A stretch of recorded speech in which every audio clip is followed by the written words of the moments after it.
আপু মেয়েদের বুদ্ধি নাকি হাঁটুতে থাকে, এটা কি রাইট? একদমই না, কেন হাঁটুতে থাকবে, মাথায় থাকে। মেয়েদের বুদ্ধি কোথায় থাকে? মাথায় থাকে। তাহলে আপনি একটু টেস্ট হয়ে যাক, ব্রেন টেস্ট। আচ্ছা ঠিক আছে, হোক।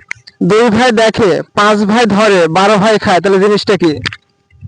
2 ভাই দেখে 2 ভাই দেখে 5 ভাই ধরে 12 ভাই খায়, জিনিসটা কি? এটা মেয়েদের প্রশ্ন কিন্তু। আচ্ছা আমি বলছি। হ্যাঁ, বেশি সময় নেব না, 10 সেকেন্ড সময়। 2 ভাই দেখে হ্যাঁ, চোখ হ্যাঁ। আর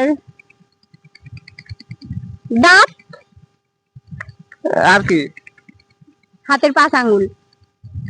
আর একটু বুঝে বলেন তো। বুঝিয়ে তো বললাম, 2 চোখ দিয়ে দেখে, হ্যাঁ, খায়। হ্যাঁ, 5 আঙ্গুল দেখায় নাকি? আর হ্যাঁ, আর দাঁত। দাঁত, 12টা দাঁত, মানে 32টা দাঁত। হ্যাঁ। বন্ধুরা, আপু কিন্তু সঠিক উত্তর দিয়েছে, সো আপু কিন্তু পেয়ে যাচ্ছে আমার কাছ থেকে একটা পুরস্কার। এটা আপনার জন্য। ধন্যবাদ। আপনি কি খুশি? অনেক খুশি। তো বন্ধুরা, আমার সাথে যদি এরকম কুইজ খেলতে চান তাহলে অবশ্যই পেজটি ফলো দেওয়ার সাথে থাকবেন।